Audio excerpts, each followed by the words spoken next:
الحمد للہ وکفی والصلاة والسلام علی عبادہ الذین اصطفی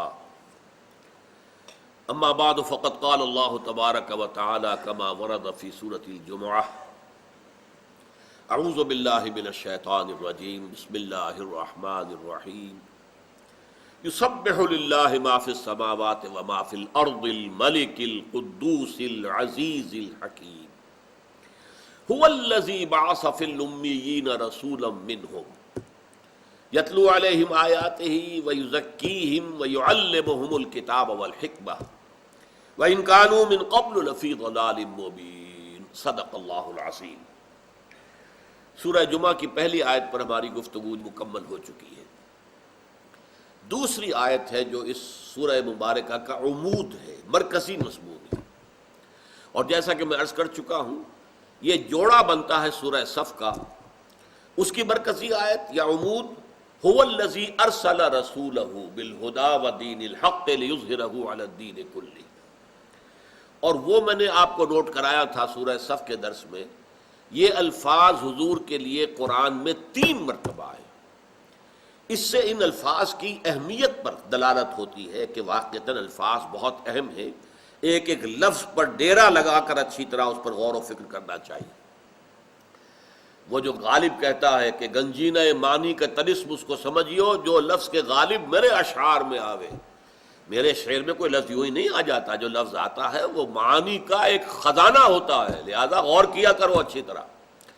تو خیر یہ تعلی ہے غالب کے لیے، تو ایک غرور میں ایک بات کہہ دی ہے، لیکن یہ کہ حالانکہ اس کے ہاں اشعار بھرتی کے بھی ہیں، ظاہر بات ہے، لیکن قرآن مجید کے لیے 100% ہے کہ الفاظ، اور اگر ایک ہی لفظ لوٹ لوٹ کر آ رہا ہو، تکرار کے ساتھ آ رہا ہو، بار بار آ رہا ہو، تو در حقیقت وہ اس لفظ کی اہمیت پر دلالت ہے۔ یہ نہیں ہے، 2 چیزیں نوٹ کر لیجئے، عربی زبان کی ووکیبلری محدود نہیں ہے، بہت وسیع دامن ہے، اور اللہ تعالیٰ کا علم عربی زبان کا وہ محدود نہیں ہے۔ اور یہ بھی تیسری بات نوٹ کیجئے کہ وہی الفاظ بار بار لانا عام طور پر یہ انشاء کا نقص تصور ہوتا ہے۔ انشاء پردازی ایک فن ہے، رائٹنگ، ایسے رائٹنگ۔ آپ اگر کوئی لکھ رہے ہیں تو ہر لکھنے والا کوشش کرتا ہے کہ یہ لفظ میں پہلے استعمال کر چکا ہوں، اب ذرا اس کا کوئی مترادف لاؤں۔ اسی لفظ کی تکرار ہوگی تو یہ در حقیقت میری تحریر کا عیب شمار ہوگا۔ اللہ کے ہاں وہ معاملہ نہیں ہے، ہر لفظ اپنی جگہ پر معلوم ہوتا ہے کہ جڑاؤ جو ہے یہ موتی ہے، یہ ہیرا ہے جو جڑا ہوا ہے، اور کہیں بھی یہ احساس نہیں ہوتا کہ تکرار کی وجہ سے حسن کلام میں کوئی کمی آ گئی۔ اب اگر اس کے باوجود تکرار ہے تو کیوں ہے؟ وہ اس لیے ہے کہ ان الفاظ کے اوپر ڈیرا لگانا ضروری ہے۔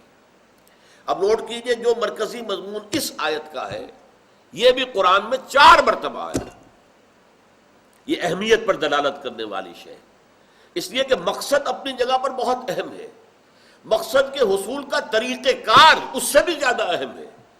مقصد آپ کا صحیح ہے، طریقہ کار صحیح نہیں ہے تو کبھی نہیں پہنچ سکیں گے۔ ترسم کے بکعبہ رسی اعرابی کی راہ کے تمی روی بترکستان، طریقہ غلط ہے تمہارا، راستہ غلط اختیار کر لیا ہے۔ یہ راستہ جو تم نے اختیار کیا تو ترکستان کو جا رہا ہے، اور ارادہ تمہارا ہے حج کے لیے مکے جانے کو، تو اے بدو تم کبھی بھی مکے نہیں پہنچ سکو گے، اس لیے کہ جو راستہ تم نے لے کے اختیار کر لیا ہے وہ تو جا رہا ہے ترکستان کی طرف۔ تو طریقہ غلط ہونے سے صحیح مقصد بھی زائل ہو جاتا ہے، اس لیے کہ اس کے حصول کا امکان نہیں رہتا۔ اس کو نوٹ کیجئے کہ جو مقصد بعثت نبوی ہے وہ 3 دفعہ آیا، هو الذی بعث فی الامیین رسولا منہم، اب یہ هو الذی ارسل رسولہ بالہدی ودین الحق لیظہرہ علی الدین کلہ 3 دفعہ، سورہ توبہ، سورہ فتح، سورہ صف، اور یہ الفاظ 4 دفعہ۔ دیکھیے سب سے پہلے سورہ بقرہ ہی کے 15ویں رکوع میں حضرت ابراہیم اور حضرت اسماعیل کی دعا ہے، جب وہ خانہ کعبہ کو تعمیر کر رہے تھے اور دیواریں اٹھا رہے تھے، وَإِذْ يَرْفَعُ إِبْرَاهِيمُ الْقَوَاعِدَ مِنَ الْبَيْتِ وَإِسْمَاعِيلُ رَبَّنَا تَقَبَّلْ مِنَّا إِنَّكَ أَنْتَ السَّمِيعُ الْعَلِيمُ۔ پہلی دعا تو یہ کہ پروردگار یہ جو خدمت ہم کر رہے ہیں، تیرا گھر بنا رہے ہیں عبادت کے لیے، توحید کا مرکز، ہماری اس محنت کو شرف قبول عطا فرما۔ دوسری دعا ربنا وجعلنا مسلمین لک ومن ذریتنا امۃ مسلمۃ لک، اے پروردگار ہم دونوں کو، باپ بیٹا کو، ابراہیم اور اسماعیل دعا کر رہے ہیں، ہم دونوں کو اپنا فرما بردار بندہ بنائے رکھ، اور ہماری نسل میں سے ایک امت مسلمہ برپا کیجو، مسلمان امت، ایک قوم، ایک امت۔ تیسری دعا، جب وہ امت آئے تو اس کے لیے ایک رسول مبعوث کیجو، ربنا وابعث فیہم رسولا منہم، پروردگار ان میں سے اٹھائیو ایک رسول جو انہی میں سے ہو، باہر سے نہ آیا ہو، غیر قوم کا نہ ہو، مغایرت حائل نہ ہو جائے، انہی میں سے ہو۔ ربنا وابعث فیہم رسولا منہم، وہ کیا کرے؟ یتلو علیہم آیاتک ویعلمہم الکتاب والحکمہ ویزکیہم۔ ترتیب کا تھوڑا سا فرق ہے، لیکن یہ کہ الفاظ وہی ہے، تلاوت آیات، تزکیہ اور تعلیم کتاب و حکمت۔ یتلو علیہم آیاتک، اب چونکہ یہاں پہ دعا ہے تو کا آ رہا ہے، وہ انہیں تیری آیات پڑھ کر سنائے اور انہیں کتاب اور حکمت کی تعلیم دے اور ان کا تزکیہ کرے، ان کے نفوس کو پاک کرے۔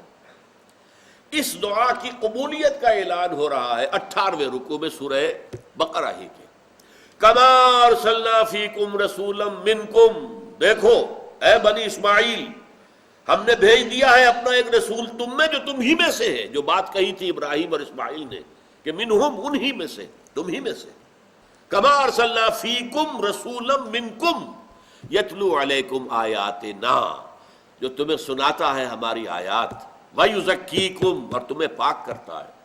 یہ جو ترتیب کے اندر فرق ہوا ہے اس کی بڑی گہری حکمت ہے، وہ بعد میں عرض کروں گا۔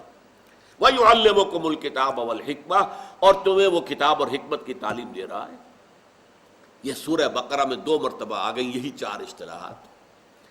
اس کے بعد سورہ بقرہ کا جوڑا ہے سورہ آل عمران، اس میں پھر آیت آ گئی، لَقَدْ مَنَّ اللَّهُ عَلَى الْمُؤْمِنِينَ إِذْ بَعَثَ فِيهِمْ رَسُولًا مِّنْهُمْ، اللہ نے اہل ایمان پر بڑا احسان فرمایا ہے جبکہ ان میں ایک اٹھایا ہے اپنا رسول انہی میں سے، یتلو علیہم آیاتہ ویزکیہم ویعلمہم الکتاب والحکمہ، وہی 4 الفاظ آخری مرتبہ یہاں آ رہا ہے، اور یہاں یہ اس سورت کا مرکزی مضمون ہے۔ هو الذی بعث فی الامیین رسولا منہم یتلو علیہم آیاتہ ویزکیہم ویعلمہم الکتاب والحکمہ وإن کانوا من قبل لفی ضلال مبین۔ یہاں جو ہے اب اس کے ایک ایک لفظ پر غور کیجئے۔ بعث، اٹھانا، سورہ صف میں لفظ تھا ارسلہ، هو الذی ارسل رسولہ، بھیجا ہے اپنے رسول کو، اس لیے کہ پیغامبر جو ہے اسے بھیجا جاتا ہے پیغام دے کر، تو پیغام بر در حقیقت اس کے ساتھ ارسلہ یرسلو آئے گا، مرسل بھیجا ہوا، مرسلین رسول اس کا جو ہے حاصل مصدر ہے، لیکن انہی میں سے ابھر کر ایک شخصیت سامنے آئی، بعثہ، جیسے بعث سے بعد الموت، مرنے کے بعد قبروں سے جب ہم اٹھیں گے، وہ بعث کا لفظ ہے، بعث، تو یہ بعثہ کا لفظ آیا ہے، یہ اس میں بھی آیا ہے لقد من اللہ علی المؤمنین اذ بعث فیہم رسولا منہم، اور 2 مرتبہ یہ ارسلہ آیا ہے۔ اسی طریقے سے یہاں فرمایا گیا بعث فی الامیین رسولا منہم، امیین میں سے اٹھایا ایک رسول کو جو انہی میں سے ہے۔ اچھا، امی کسے کہتے ہیں؟ ٹھیٹھ لفظی معنی اس کی ہے ان پڑھ، لیکن ظاہر بات ہے رسول امی ہم کہتے ہیں محمد رسول اللہ صلی اللہ علیہ وسلم کو، تو یہ لفظ حضور کی شان میں استعمال کرنے کو طبیعت کسی کی بھی نہیں چاہے گی۔ بہت سے وہ لوگ ہیں کہ جو اس چیز سے بچنے کے لیے کہ یہ لفظ حضور کے لیے استعمال، رسول النبی الامی سورہ اعراف میں 2 مرتبہ آیا، نبی امی ہے یہ، تو اس میں ایک رائے تو ایک انتہا کو نکل گئی جو میں سمجھتا ہوں بہت تکلف ہے، کہ امیین اور امی سے مراد ہے ام القریٰ کے رہنے والے، ام القریٰ بستیوں کی ماں، جو سب سے زیادہ مرکزی بستی ہو۔ یہ لفظ ایک اور موقع پر بھی آیا ہے کہ ہم کبھی بھی کسی قوم کو ہلاک نہیں کرتے رہے جب تک کہ اس کی بستیوں کی جو مرکزی ہوتی، فی امہا رسولا، اس کے ام جڑ کو کہتے ہیں، ماں کو کہتے ہیں، ماں ہی سے ہمارا وجود ہوا ہے، تو جو ہے کہتے ہیں کہ جو کوئی کسی شے کا مرکز ہو یا جڑ ہو یا بنیاد ہو یا اساس ہو۔ اسی لیے سورہ فاتحہ کو ام القرآن کہا جاتا ہے، اساس القرآن کہا جاتا ہے۔ تو ام القرآن، یہ سورہ شورى میں بھی لفظ آیا ہے ام القرآن۔ وَكَذَلِكَ أَوْحَيْنَا إِلَيْكَ قُرْآنًا عَرَبِيًّا لِتُنذِرَ أُمَّ الْقُرَىٰ وَمَنْ حَوْلَهَا، اسی طرح ہم نے اے محمد آپ پر یہ قرآن عربی نازل کیا ہے تاکہ آپ ام القریٰ کے رہنے والوں کو اور اس کے ارد گرد کے رہنے والوں کو خبردار کر دیں۔ اب ارد گرد کے اندر پوری دنیا بھی آ جائے گی۔ ظاہر بات ہے کہ ایک مرکز ہے، 10 میل کا دائرہ کھینچ دیجئے، 1000 میل کا دائرہ کھینچ دیجئے، 1,00,000 میل کا دائرہ کھینچ دیجئے، وہ تو سارا ماحول کے اندر ہی ہے، لیکن ام القریٰ وہی مرکز رہے گا، وہی مکہ مکرمہ۔ تو بعض لوگوں نے مراد لیا ہے امیین مکے کے رہنے والے، اور رسول نبی امی یعنی مکے کے رہنے والے، لیکن یہ بات جو ہے تکلف ہے۔ ہم صرف یہ کرتے ہیں کہ ہم ان پڑھ کا لفظ استعمال نہیں کرتے۔ ہم حضور کے لیے کہتے ہیں کہ حضور نے دنیاوی اعتبار سے لکھنا پڑھنا نہیں سیکھا۔ حضور کو اللہ نے جو علم دیا، علم لدنی دیا، علم غیب دیا، جتنا علم دیا اس کا ہم کو اندازہ ہی نہیں کر سکتے، لیکن دنیاوی اعتبار سے کسی کے سامنے زانو تلمس طے کیا ہو، کسی سے الف باتا سیکھی ہو، کسی سے پھر کچھ اور پڑھنا لکھنا سیکھا، نہیں، آپ اس اعتبار سے امی ہیں۔ اور امیین جو ہے وہ پورے لوگ عرب کے۔ اس کا ایک اور مفہوم بھی ہے، وہ ہے اہل کتاب کے کانٹیکسٹ میں۔ اہل کتاب جو تھے ان کے پاس کتاب تھی، بنی اسماعیل کے پاس کوئی کتاب نہیں تھی۔ اہل کتاب کے پاس تورات، اہل کتاب کے پاس انجیل۔ یہ جو حضرت اسماعیل کی نسل آباد ہوئی عرب میں، ان کے پاس کوئی کتاب نہیں تھی، اس لیے کچھ استحقار اور حقارت کے ساتھ بھی یہودی جو ہے انہیں امی کہتے، ان پڑھ لوگ ہیں یہ، ان کے پاس کوئی کتاب ہی نہیں، نہ کوئی قانون، نہ کوئی ضابطہ، نہ کوئی کتاب، نہ ان کے علماء، نہ ان کے کوئی قاضی، نہ ان کے کوئی مفتی۔ جبکہ یہودیوں کے قاضی تھے، یہودیوں کے مفتی تھے، احبار تھے، ربانیین تھے، آج انہیں ربائز کہا جاتا ہے، ربائز، ربانی تھے موجود، ان کے علماء تھے، احبار تھے، یہ سب تھے، مفتی تھے، فیصلے کرتے تھے، شریعت تھی، تورات تھی۔ تو وہ حقارت کے ساتھ کہتے تھے بنی اسماعیل کو کہ یہ امی ہے، ان پڑھ لوگ ہیں۔ تو یہ ہے در حقیقت اس لفظ کا مفہوم، هو الذی بعث فی الامیین رسولا منہم، وہی ہے جس نے کہ اٹھایا ہے امیین میں ایک رسول جو انہی میں سے ہے، یتلو علیہم آیاتہ ویزکیہم ویعلمہم الکتاب والحکمہ، وہ تلاوت کرتا ہے ان پر، یعنی سناتا ہے انہیں اللہ کی آیات، اور تزکیہ کرتا ہے ان کا، اور تعلیم دیتا ہے انہیں کتاب اور حکمت کی۔ یتلو علیہم آیاتہ، یہ ہے this is the beginning of the mission of Muhammad صلی اللہ علیہ وسلم، قرآن کی آیات پڑھ کر سنانا۔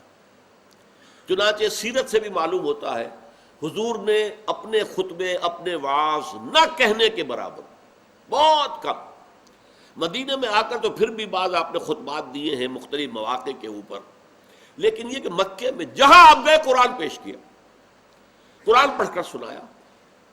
اور قرآن کے پڑھ کر سنانے سے دو باتیں ہوئی، اچھی طرح نوٹ کیجئے۔ ایک تو اس معاشرے میں جو بھی لوگ ایسے تھے جن کی فطرت کچھ ابھی اپنی سلامتی پر برقرار تھی، نیچر پرورٹڈ نہیں ہوئی تھی، اور اس ان پرورٹڈ نیچر اگر تھی تو وہ ایسے کھنچتے تھے جیسے مقناطیس جو ہے وہ لوہے کے ذرات کو کھینچ لیتا ہے۔ یوں سمجھیے، میں نے کئی دفعہ عرض کیا ہے کہ 5ویں جماعت میں سائنس کی کلاس ہمارا پہلا جو پریکٹیکل ہوا وہ کیا تھا، ہمیں دے دیا گیا ایک مکسچر، لکڑی کا برادہ اور لوہ چون، لوہے کا برادہ، ان دونوں کو اب علیحدہ کرو جی، لکڑی علیحدہ کرو اور یہ لوہ چون علیحدہ کرو۔ کیسے کریں بھائی، ایک ایک اس میں سے ذرہ چنے، کیسے چنے؟ اس کا طریقہ بتایا گیا، ہاتھ میں میگنیٹ لے لو، وہ میگنیٹ پھراؤ اس میں، وہ جو لوہا ہے وہ چمٹ جائے گا، اس کے ساتھ برادہ رہ جائے گا۔ برادے کے اندر صلاحیت نہیں ہے لوہے کے ساتھ چمٹنے کی، میگنیٹس کے ساتھ چمٹنے کی، لوہا چونکہ اس کے اندر یہ صلاحیت ہے وہ چمٹ جائے گا۔ اب لوہ چون علیحدہ ہو گیا، برادہ علیحدہ نہیں ہے۔ بالکل یہی مثال ہے، کسی معاشرے میں قرآن کو پھراؤ، پھیلاؤ، عام کرو، اس کی تصریف کرو۔ تصریف کسے کہتے ہیں؟ ایک ہی مضمون کو مختلف طریقوں سے بیان کرنا۔ کذالک نصرف الآیات، وہی آیت ہے بدل کر آ رہی ہے، اس کی الفاظ کچھ بدل گئے ہیں، اس کی کوئی ترتیب بدل گئی ہے. اگر ایک ترتیب سے لوگوں کی بات سمجھ میں نہیں آ رہی، شاید دوسری ترتیب سے سمجھ میں آ جائے. اس وجہ سے قرآن میں تصریف آیات ہے.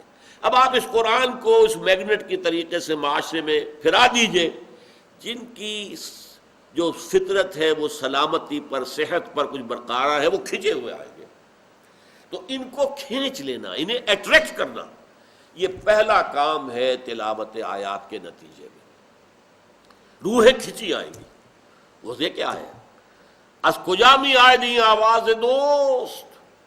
قرآن کو سن کر روح انسانی محسوس کرتی ہے یہ کہاں سے آ رہا ہے، یہ تو میرے دوست کی آواز معلوم ہوتی ہے. از کجا بھی آئے دی آواز دوست. کیوں کہ روح انسانی کا منبع بھی ذات باری تعالیٰ ہے. یسألونک عن الروح قل الروح من امر ربی، میرے رب کا امر ہے یہ. اور قرآن کا منبع اور سرچشمہ کہاں سے آ رہا ہے؟ قرآن ذات باری تعالیٰ کا کلام ہے، یہ بھی تو وہیں سے صادر ہوا ہے.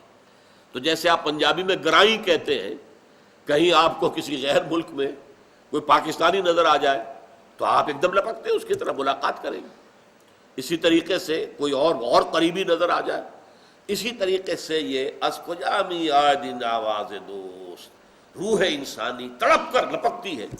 اور وہ انہی لوگوں کی ہوگی جن کے دل سیاہ نہ ہو گئے ہو بدکاریوں کی وجہ سے، تعصب کی وجہ سے، تکبر کی وجہ سے، گھمنڈ کی وجہ سے، ضد ہٹ دربی کی وجہ سے، سیادت اور چودراہٹ کی وجہ سے، سرمایہ داری کی وجہ سے.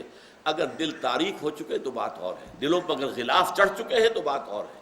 لیکن اگر ایسا نہیں ہے، ابھی دل جو ہے اپنی سلامتی پر برقرار ہیں، تو وہ کھنچائے.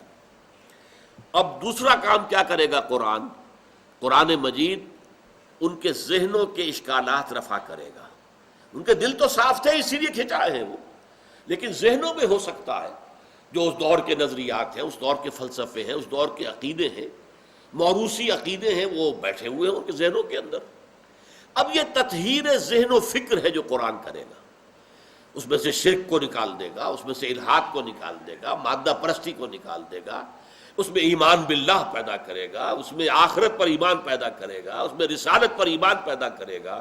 تو قرآن مجید یتلو علیہم آیاتی، this is the starting point of the mission of Muhammad صلی اللہ علیہ وسلم. قرآن پڑھ کر سنا رہے ہیں، جہاں گئے قرآن پڑھ کر سنا رہے ہیں. جو کوئی نیا آدمی آیا قرآن پڑھ کے سنایا ہے. اس قرآن کے ذریعے سے جیسا کہ میں نے عرض کیا، اچھی طرح نوٹ کیجئے، دو کام ہو رہے ہیں بیک وقت. سلیم الفطرت لوگ وہ کھنچ کر آ رہے ہیں، اور پھر یہ قرآن جب اور پڑھتے ہیں، وہ اس پر غور کرتے ہیں، اس میں تدبر کرتے ہیں، اس کی تکرار کرتے رہتے ہیں، اسے دن رات پڑھتے ہیں، تو اس سے ان کے ذہنوں کے اشکال رفع ہوتے ہیں، ان کے غلط فلسفے جو ہیں زائل ہوتے ہیں، غلط عقیدے جو ہیں ان کی جڑیں کھد جاتی ہیں. اس کا منطقی نتیجہ کیا نکلتا ہے؟ وَيُزَكِّيهِمْ، انہیں پاک کرتا ہے. پاک کا مطلب یہ نہیں کپڑا پاک ناپاک تھا تو دھو دیا پاک کر لیا. یہ مطلب کیا ہے؟ انسان کے غلط نظریات و افکار و عقائد کا ظہور اس کے غلط اعمال میں ہوتا ہے. اگر غلط نظریہ ہے تو غلط عمل ہوگا. اگر انسان یہ سمجھتا ہے بابر میں عیش کوش کے عالم دوبارہ نہیں، پھر کوئی زندگی نہیں ہے، یہی زندگی ہے، جتنا عیش کر سکتے ہو کر لو، یہی نفع ہے، تو ظاہر بات ہے آدمی پھر بائی ہک اور بائی کروک حرام سے حلال سے کمائے گا.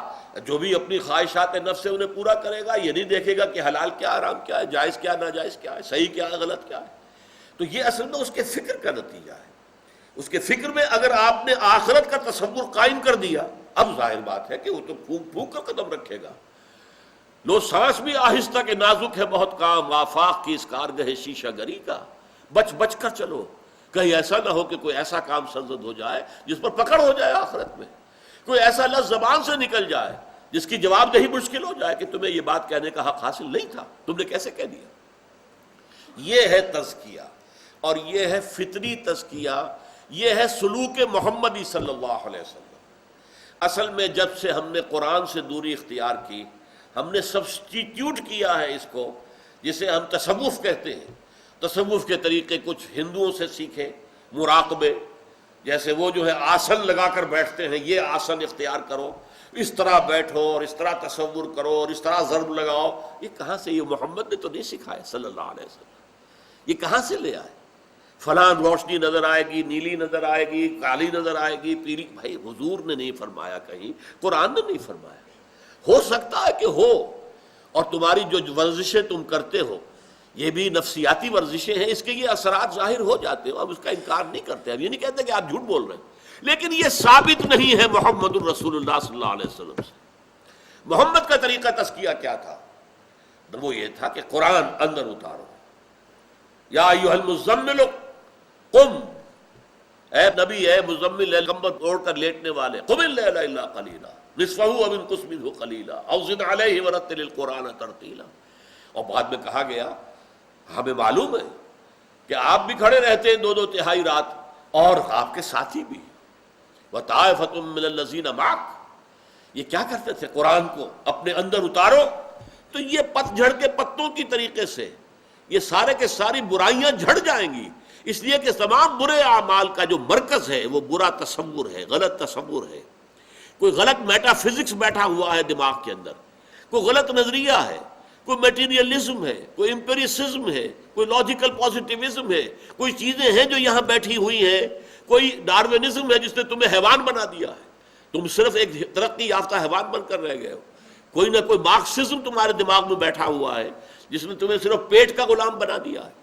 یہ چیزیں تمہارے ذہن سے نکلیں گی، اور اس کی جگہ ایمان باللہ، ایمان بالآخرہ، ایمان بالوحی، ایمان بالرسالت، ایمان بالکتب، ایمان بالانبیاء، ایمان بالرسل، یہ اگر قائم ہوں گے تو پھر خود بخود جیسے درخت سی جڑ سے اگر غذا نہیں پتوں تک پہنچ رہی تو پتے جھڑ جائیں گے.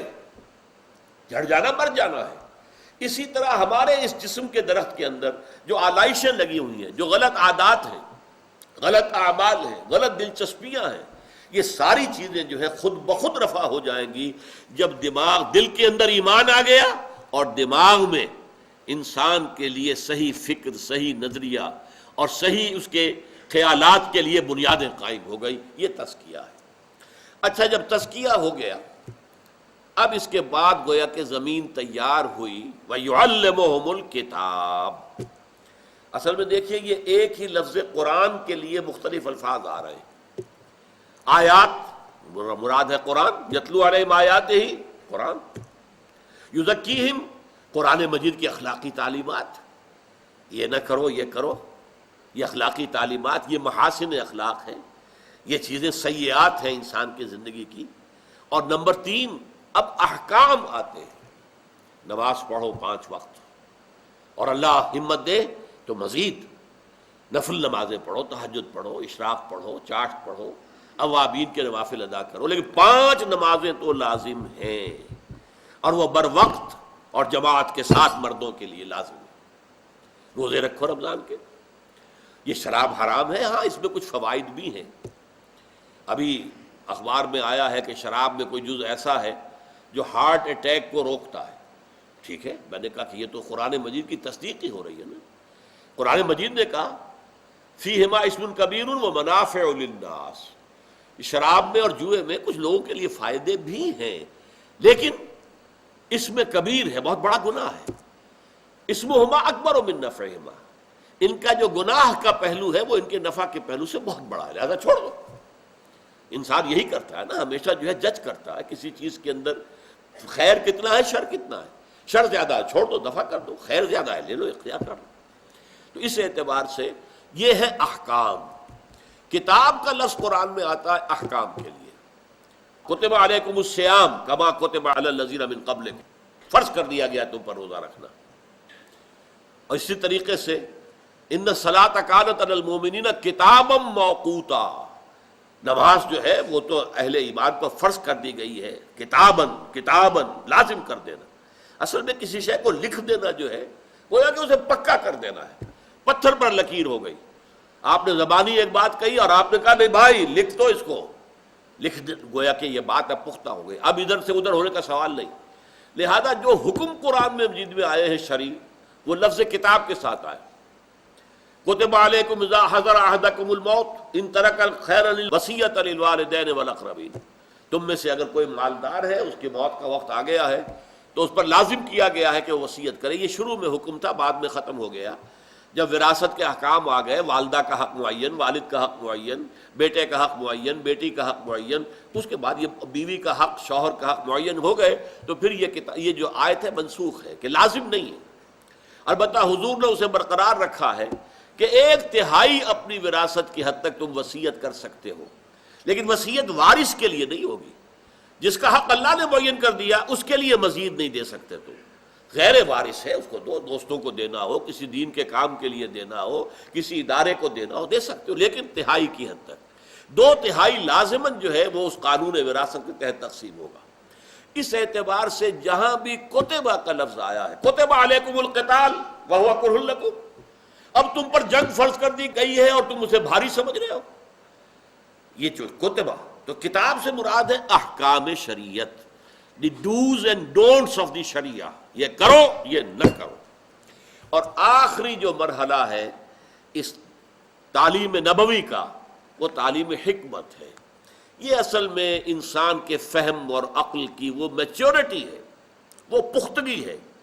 ہا کاف میم کا مادہ آتا ہے پختگی کے لیے، اسی سے ہم ایک لفظ محکم، دلیل محکم، بڑی پختہ دلیل ہے، یہ مضبوط دلیل ہے۔ ملک مستحکم ہو گیا، یعنی اب استحکام ہے، یہ اپنے اوپر کوئی حملہ ہو تو اسے برداشت کر سکتا ہے، کوئی انٹرنل سیبوٹاج ہو تو اس کا مقابلہ کر سکتا ہے۔ مستحکم، حاکم کہ جو مسلط ہے اور حکم دے سکتا ہے۔ حکیم جو ہے وہ کہتے ہیں ایک ہے حکم، ایک ہے اس کی حکمت۔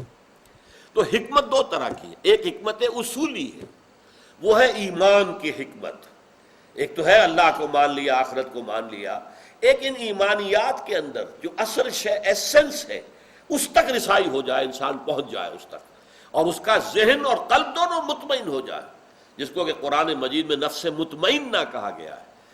دل اور دماغ دونوں مطمئن ہے ایمان پر، اس کا دماغ بھی اسی شے کی تصدیق کر رہا ہے جو دل کہہ رہا ہے۔ یہ حکمت دین کہلائے گی، حکمت ایمان۔ مولانا روم کا شعر ہے، کب تک پڑھو گے چند خانی حکمت یونانیہ، یہ یونانیوں کا فلسفہ کب تک پڑھو گے؟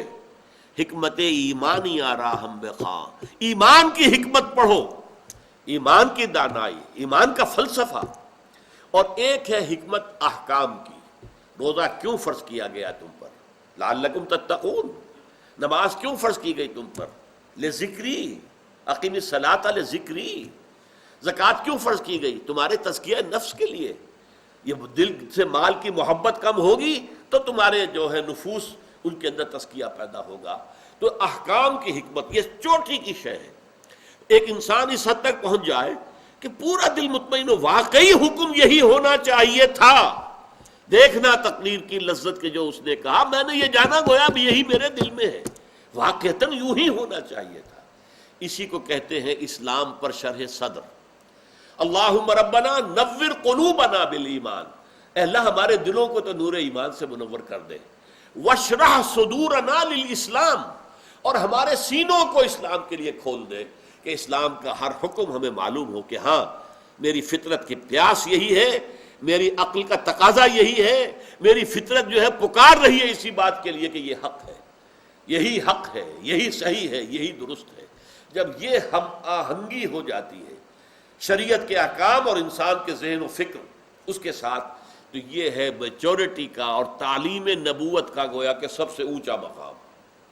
اس میں جو ایک نقطہ تھا میں نے اشارہ کیا تھا، وہ اگلی نشست میں بیان کروں گا کہ کیا وجہ ہے کہ حضرت ابراہیم حضرت اسماعیل نے تو آخری بات رکھی تھی یزکیہم، اور باقی 3 جگہ پر جہاں قرآن میں آیا ہے آخری بات جو ہے وہ یعلمہم الکتاب والحکمہ ہے، یزکیہم پہلے کر دیا گیا۔ اس کا سبب کیا ہے وہ انشاءاللہ آئندہ نشست میں بیان ہوگا۔ بارک اللہ لی ولکم فی القرآن العظیم ونفعنی وإیاکم بالآیات والذکر الحکیم۔